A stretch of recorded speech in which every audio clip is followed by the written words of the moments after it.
વડોદરા શહેરના election ward number 13 માં આવેલ બકરાવાડી 3 રસ્તા નજીક આંબેડકર ચોક આવેલ છે.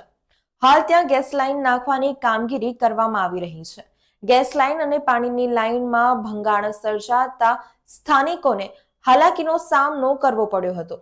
લાંબા સમય સુધી ગેસ લાઈનમાંથી સપ્લાય બંધ કરી દેતા લોકોને હાલાકી વેઠવી પડી હતી.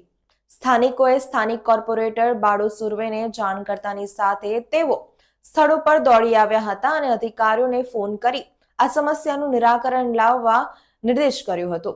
સાથે સાથે આ ગેસ લાઈન નાખવાની કામગીરી દરમિયાન તકેદારી રાખવા પણ સૂચનો કર્યા હતા. વડોદરા શહેરના ઇલેક્શન વોર્ડ નંબર 13 માં આવેલા બકરાવાડી 3 રસ્તા નજીકના આંબેડકર ચોક વિસ્તારમાં ગત રાત્રે પુશિંગથી ગેસ પાઇપલાઇન નાખવાની કામગીરી ચાલી રહી હતી, જેથી બાજુમાંથી જ પાણીની લાઇન પણ પસાર થાય છે અને અહીં આ કામગીરી દરમિયાન ગેસની તથા પાણીની લાઇનમાં ભંગાણ સર્જાયું હતું, જેના કારણે સમગ્ર વિસ્તારમાં ગેસ પુરવઠો બંધ કરવામાં આવ્યો હતો. જેના કારણે વહેલી સવારે આ વિસ્તારના લોકો ચા, ગરમ પાણી અને નાસ્તા વિના રહેવાનો વારો આવ્યો હતો. કેટલાક જરૂરિયાત અને નોકરિયાત લોકોને ટિફિન વિના જ નોકરી જવાનો વારો પણ આવ્યો હતો.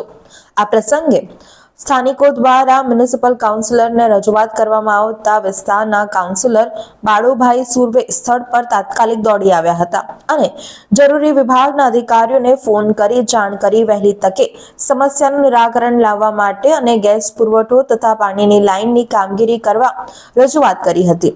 સાથે જ આ પ્રકારની કામગીરી કાળજીપૂર્વક કરવામાં આવે જેથી નાગરિકોને હાલાકી ભોગવવી ન પડે તેવી માંગણી પણ કરી હતી.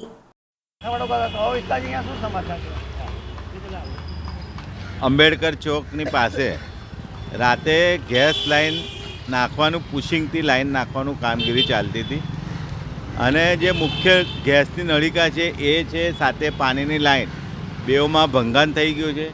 એના લીધે રાતે મોડાથી ગેસ આવતો બંધ થઈ ગયો છે. લોકો સવારે 5 વાગ્યાથી 5:30 વાગ્યાથી લોકો જે કંઈ ગેસનો વપરાશ હોય, ચા મૂકવા જાય, લોકો ગરમ પાણી કરવા જાય, એ ત્યારે લોકોને ખબર પડી કે ગેસ આવતો નથી. એટલે અમને જેવા ફોન આવ્યા એટલે તપાસ કરી તો અહીં ગેસનું મોટું ભંગાણ છે. કામગીરી કરવા આવ્યા છે પણ ખોદીને કેટલો ટાઈમ લાગશે, એટલે જેસીબી મશીન લાવવું જોઈએ, વહેલી તકે કામગીરી કરવી જોઈએ કે આખા વિસ્તારમાં લોકો સવારથી ઉઠીને હજુ ગેસ લોકોને મળ્યો નથી. લોકો ચા બનાવે, નાસ્તો કરાવે તો કેવી રીતે બની શકે? અને જ્યારે આટલું મોટું કામ ચાલતું હોય પુશિંગ લાઇનનું તો સુપરવિઝન હોવું જોઈએ કે ભાઈ અહીંથી લાઇન છે જરા જોઈને કામગીરી કરવી હોય. પણ રાતે જે ઇજારદાર હોય, જે કામ મજૂરો હોય, એ જ કામ કરતા હોય, એમના જે મુખ્ય માણસ હોય ખરેખર એને પણ ઊભું રહેવું જોઈએ ને એના લીધે ન ઊભા રહેવાના લીધે આવું ભંગાણ થાય, લાઈનો તૂટી જતી હોય છે ને એના લીધે વિસ્તારના લોકોને ઓછામાં ઓછા 20,000 થી 25,000 લોકોને ગેસ નથી મળ્યો. હજુ કેટલા વાગ્યા? 10 વાગવા આવ્યા. તમે જો લોકોને ગેસનો હજુ મળતો નથી. એટલે એવી પરિસ્થિતિ ગંભીર છે. અમારી એવી માગણી છે કે વહેલી તકે આ જે લાઈન ભંગાણ થયું છે તો વહેલી તકે એને રિપેર કરીને વિસ્તારના તમામ લોકોને પૂરતા પ્રેશરથી ગેસ ને જે પાણીની લાઈન તૂટી જાય એને રિપેર કરવામાં આવે એવી અમારી માગણી.